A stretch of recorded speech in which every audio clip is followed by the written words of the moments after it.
Hey everybody, and welcome to the 220 with the Shuts. That is me, and I am not wearing pants, but it is 1 p.m. So whatever. I have a confession to make. Last week I told you it would be the final episode featuring freshmen backstage on Angels. However, that call went epically long. We talked about many things beyond Angels in America. And because my wife was in town for our anniversary and she left Friday, and then yesterday, Saturday, I taught a theater class where we took the works of Edgar Allan Poe and we wrote an original work that we performed for their parents at the end of the day. And frankly, I was too exhausted to try and get anything else done. Luckily, we talked about so many things. We talked about Franklin Ashley watching the movie Goldfinger. And Mark pontificates on the fact that he can't believe we didn't burn anything down. And Andrea has a very special moment remembering a sexy Fidel Castro. So let's not call this Freshman Backstage on Angels Part 4, which it's part of that call. Let's call it Check Twice, Cut Once, and Don't Cut Thumb. Enjoy. Some of you are going to be hearing from me for a new call that I want to do this week. And I'll see you then. Bye. I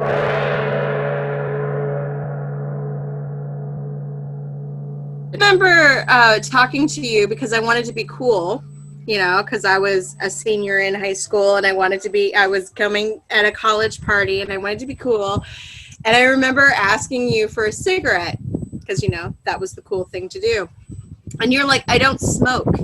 And I was like, I literally just watched almost 2 hours of you and Phil chain smoking. How do you not smoke? And you're like, this is the greatest compliment I've ever gotten because I don't smoke. Yeah, and I did so, like, even Suburbia, I did the same thing. Yep.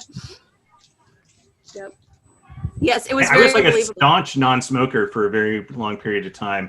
I think after tons and tons of smoker rolls in a row that ended my senior year. Did you start smoking then? Is that why you started getting... Yeah. But that was after, like, I had done True West and Suburbia, where literally I was smoking the entire time. Because I remember I made Kevin Robertson laugh out loud at the very beginning of True West the night that he saw it, because we opened the show. We preset a candle that's lit, and so when the lights go down, Phil and I go to our marks just by the candlelight. And I lean forward with a cigarette, and as I'm lighting it is when they bring the lights up on us. And I couldn't see anything, and I had the cigarette backwards, and so I lit the filter right in front of Kevin Robertson. And he just started laughing, and I had to just quickly put that one out and pull out another cigarette. I'll always remember that. Well, you know who I miss in the audience? The best person to have in an audience opening night was always Franklin Ashley. Mm-hmm. Oh God. Yeah, you could hear him from backstage laughing his ass off. It was something good. Yeah. Definitely. Yeah, he was the greatest one to have in an audience. And I actually saw when Goldmember came out in the movie theaters.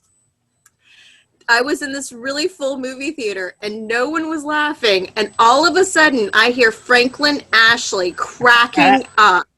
And the entire audience just starts laughing at this movie. So nobody in Charleston thought it was funny until Franklin laughed. Right? Yeah. It's true. I'd say this about several members of the department too, but definitely Franklin in particular. Like you didn't just have professors; you had like fans. Like the the professors that knew you and worked with you were like automatically your biggest fan. It was like, and he was the best at that. Like he would just, yeah, he would be the first to come right at you and just make you feel like you kicked ass. You know who I never worked with? Not once. The only time I was actually in a room with him was my audition was Evan Perry. I never, ever worked with Evan because I couldn't take an acting class because I was scenic design. He never had me as a stage manager.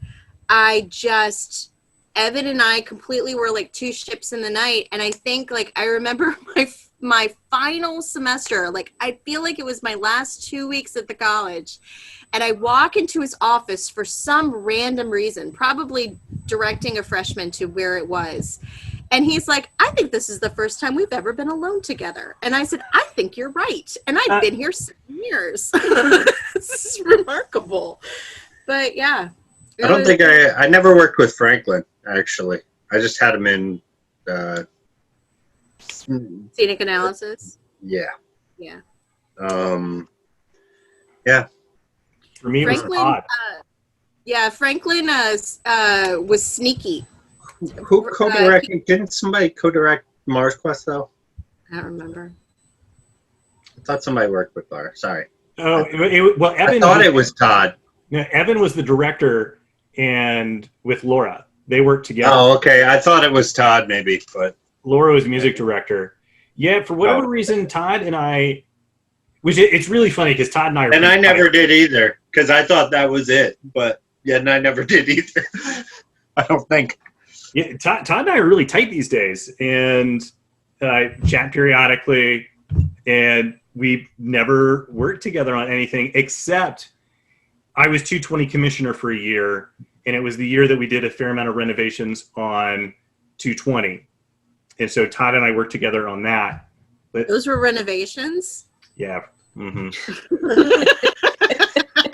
The permanent booth. There was no booth, right? There was no booth. That's right. That was the year of the booth. That was back wall. And there had been this, like, it was I was on phase 2, which was taking these accordion doors, because it used to be able to 220 was designed to be a large classroom or 2 small classrooms. And that's why it had the double doors. And so we removed all that out. Took a Sawzall to it. It was pretty awesome.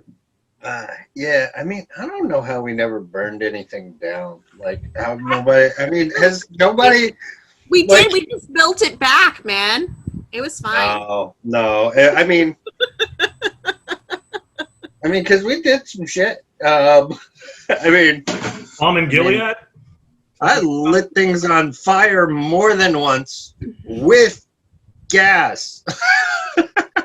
My little camping grill invention for bombing Gilead. I remember going to Sam's Club and finding that. I'm like, that's it. Or it was Home Depot. It's like, that Scott was... told me that he doesn't really remember anything about Balm and Gilead. Yeah, he blocked it out. Plausible deniability. He was in fear for his life.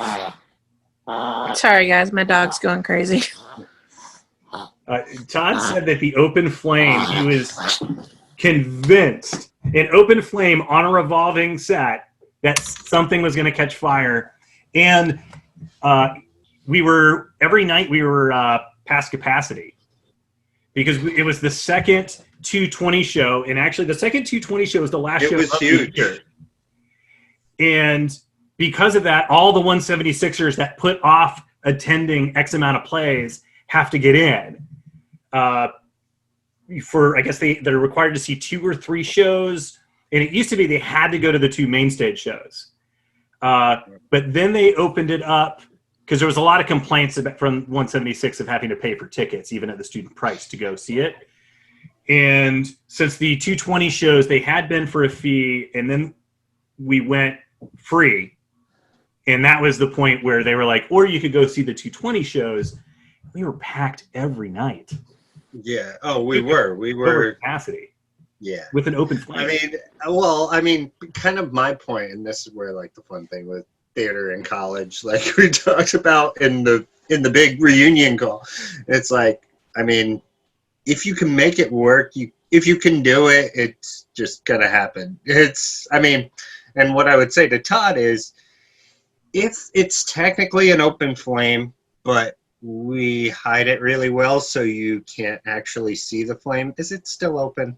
I mean, really, it's Closed. I mean, we had a really nice frame welded up for that, and it had cladding, so you couldn't actually see that there's a little camping grill underneath the flat top.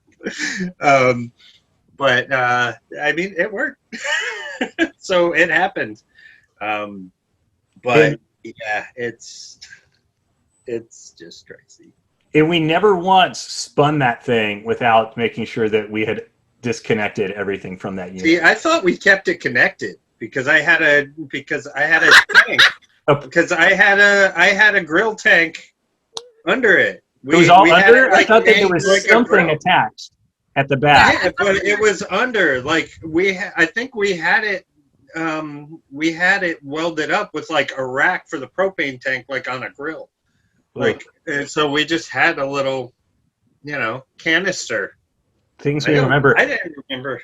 Maybe that was just Phil telling me about like an early idea of how they were going to make it work before he figured out a way to house it. Told the commissioner. Yeah. Well, they probably said this is what we're going to do, and that's not what they did. Well, Phil, I don't know. I love Phil, but I mean, you've known Phil for a while. The story changes ever so slightly every time. We talk. So, I mean, the way I remember this story was we were sitting at Capone's. He was telling me kind of about the show he was working on. This was when I was just contemplating switching my major, and I was like, "Oh, tell me about it." We were sitting there. And he like scribbled it on this cocktail napkin, and he was like, so we've got this, so there's the door over here and we got the grill over here, and what I'm thinking is we'll have pins here and the grill on a wagon so that at a certain point we switch and move everything around. And I went and I'm looking at it, I was like, and I took the napkin and I went, and that was how it became a revolve. And that was literally the first design I was at all credited with. And that's literally what I did. I don't remember a single diva. What's that? I said I don't remember a single diva. They were. What about the divas? What about the divas? I remember them. you were so not imbibing in adult beverages. Is that what you're saying? Nope. No, by my second round of the College of Charleston, I was legal. Oh, right. I attended a lot of 21st birthday parties, so. A hiatus comes in handy. I was all there. The only one I actually remember was the one where we came dressed as our favorite character from a movie, but it couldn't be like a main stage movie. And I remember Lindsay Webb. That's after my time, I think. Yeah, it was after your time. I think it was because it was right above the record store that was on the corner right across the street from the. Yeah, but it was before it was like the weird rooftop one. It was like just on the second. Oh, you're talking about Millennium Music. Yeah, Millennium Music. Yeah, and so this one was there, and Lindsay Webb came dressed as she was Sexy Fidel Castro. It was the best costume ever. Oh man, no, I remember the 70s one. I think right there was the 70s theme one. I don't remember. I think it was my senior year. I love theme parties, and we never did a theme diva. Yeah. When I was there. Yeah.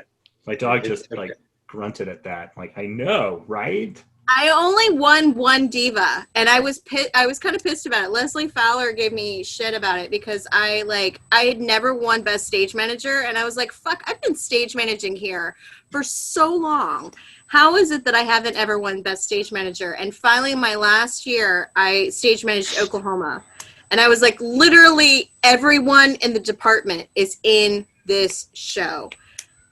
Vote for me. And Leslie Fowler gave me hell because I was like, oh, thank you so much. She's like, what? You told everybody you had to vote for it. You campaigned for yourself, and I'm so surprised. Oh, Well, people got really pissed. So it was the year that I did America Hurrah, and somehow we ended up just like, we had a very successful diva year, and everyone was like, oh, you had the biggest cast, and there were like 2 main stage shows. I think one of them was Brigadoon. Like, Brigadoon had more people than any other show. It was a fucking huge show. Yeah. So I was sitting there the entire time going, we didn't win all these divas because we had the largest cast, people. We may have had the largest cast of the of the 220 shows, but there were a couple categories that we were in that mixed with main stage. But Mark, I think something blipped when we got on Divas. The first mention was that, didn't you win Best Set Design for Balm and Gilead? Yeah. Mm-hmm. I think that's at my parents' house in South Carolina, but yeah. Yeah, I don't know where mine are. They're probably packed up somewhere at this point. I have 3. She's going to come back with her diva. Oh, she's got it. She travels with it in a trophy case. I wish I had mine. Now that I have my new little plant stand there that needs some love. Yeah, no, mine I think is in my closet at my parents' house in South Carolina. I gotta get it. Look, I brought them. I have them. Oh, well. Look at that. What? Best Ensemble Main Stage Divas 2004. This was for Cheever Evening. And this was... See you doing all this shit after us is, I think it's... See, this is how I win. You got to be at the college for like 7 years. This is I think... Yeah. Well, I think we all, yeah. I think we all wish we were in college for like 7 years. Man, if you're going to be at a college for a really long time, that's a good one. Time is where you want to stay. Man, I just, the staff was amazing. The faculty was amazing. I'm bummed Joy is leaving. I'm bummed Marie is gone. I'm glad at least Todd is still there. But and Evan's still there, right? But Bob and Franklin and Brent and I don't know, just so many people. Kate and Trisha. Good people. Sometimes I'm surprised that so many of the faculty, when Angels for me is 22 years ago. This year was my 20-year anniversary of leaving the department. And except for the fact that Todd was adjunct when I showed up and bartending to supplement his income in the evening, which is how I think I first met him as a freshman. He did not serve me. We met when you were acting older. It worked. Soda. Yeah. But Evan was established. Joy was there. Joy had just come on as the second acting teacher. So it was it was her and Evan. And it wasn't that long after that Todd came full time. And when he did, it was as a full professorship as the third acting teacher, because the department had grown so much, it needed the ability to have more acting 2 classes. So we needed do you think there was something specific that happened with that? That was the reason that the program grew so much? America. Angels in America brought it all. Well, that was a little bit. Well, it was all before that. Yeah. I don't know. but yeah, there was like a lot of people. I think we had like 300 or around that. I want to say 300 theater majors around the time that I was there. I'm sure Todd and them would be like, no, it was like 25. And I'd be like, okay, well, it felt like 300. Maybe, but it's definitely in the, in the How many hundreds. are there now? How many do they have? Not as many. Really? Yeah, recruitment's been really down. Morale, I've heard, is really down, even especially among the faculty. Yeah, I spent a lot of time hanging with everybody in when I was there in 2019.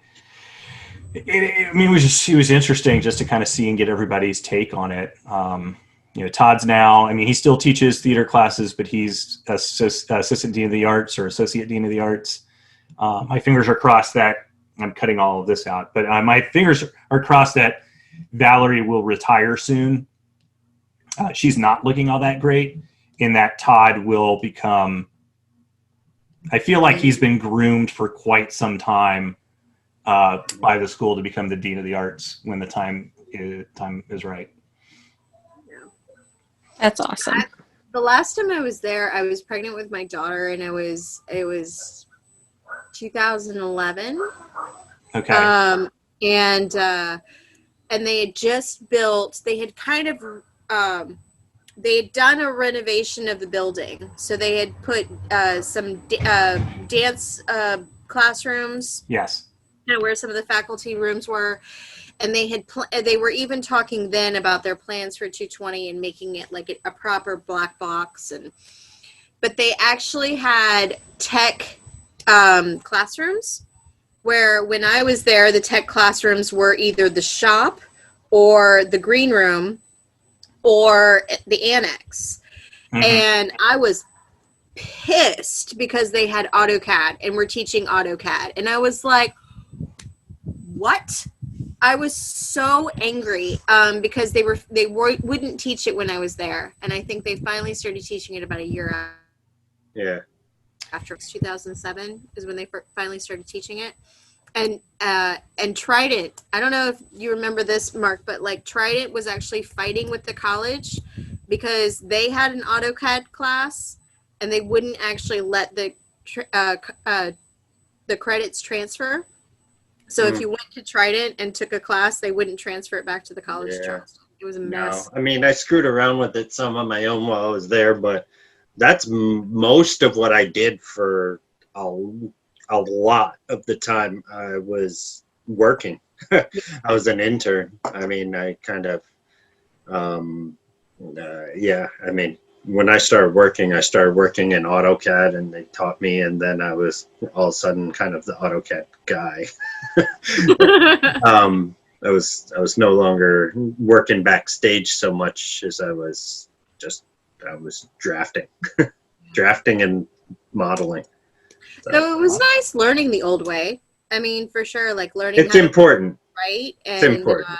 Yeah, I mean, and I'll share this again in my shop when we do the shop thing. But like, I had a moment with Kate when we were doing Oklahoma, and we were trying to we're sitting and we're looking at these hand-drawn plans, and we're trying to figure out this cut. And the way the Oklahoma set was done was the house was built, but the house rotated, and we had this one huge beam that went across the front of the house that was supposed to support everything, and it was like a 20-foot beam, so it was going to be a really expensive piece of wood, and we could only make one cut. And so she and I are sitting on the floor, and we're doing geometry, and we're figuring it out, and we're looking at these plans, and we're talking about like, okay, well, this cut and this cut and this angle, let's just see if this is really right. So we're doing all this math, and I look at her and I'm like, all right, I've got an answer. And she looks at me and she's like, okay, I have an answer. And they're the same answer.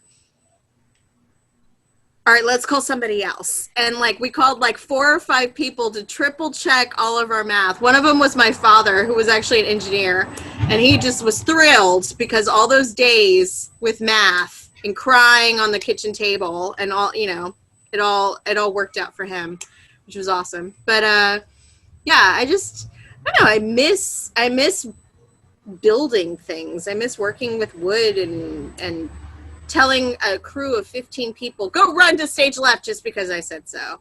It's the cue. I miss all of that. You guys would be proud of me because the show that I assistant stage managed for, the community theaters in Virginia, there was an agreement made with the school system that the community theaters are able to like use the theater space when it's not being used by schools. And they have a shop built into this high school that the community theaters are allowed to use. And so there was a call for people to come help build that set. And I was assistant stage managing. And so I was like, okay, I'll go over, check it out. They had called me frantic one night to see if I would come over and help them like do the run for all the lumber and stuff. And so I had done that. A couple days later, I go in, and the designer and the master carpenter, I guess the master built carpenter, I guess, yeah, are like going over like, how are we going to do this? How are we going to do that? And things were just like really taking a long time. And I don't like standing around, but I knew that they knew what the cuts were. And I walked up to one and I was like, can you give me a cut list? And so they gave me a cut list, and I spent something like 6 hours cutting wood correctly. I was like, with a radial arm saw and a chop saw, and I just had my headphones in. I cut every single piece of wood, including the luan that day that they needed for that set. And then I never showed back up. I was like, you have all the wood you need. Now put it together. My back also hurt like a SOB after doing that for so long. But it was so cathartic to just sit there and do math. Yeah, it's zen in the art of carpentry right there. It is. Measure twice, cut once. Right. And don't cut thumb. No, Yeah. don't cut thumb. That's a key point. That's less than pleasant. I don't recommend it. But that just goes to show, even what I like about College of Charleston is that there wasn't yes, there was an actor track, yes, a scenography track, but we were all required to do just enough on either side that even though I'm an actor track, I totally felt comfortable going into that situation and cutting wood for the day. Because I had done my fair share, and I was taught in the shop of how to do it properly, and I remembered. Right. Well, I think, some of that, of course, depends on who it is.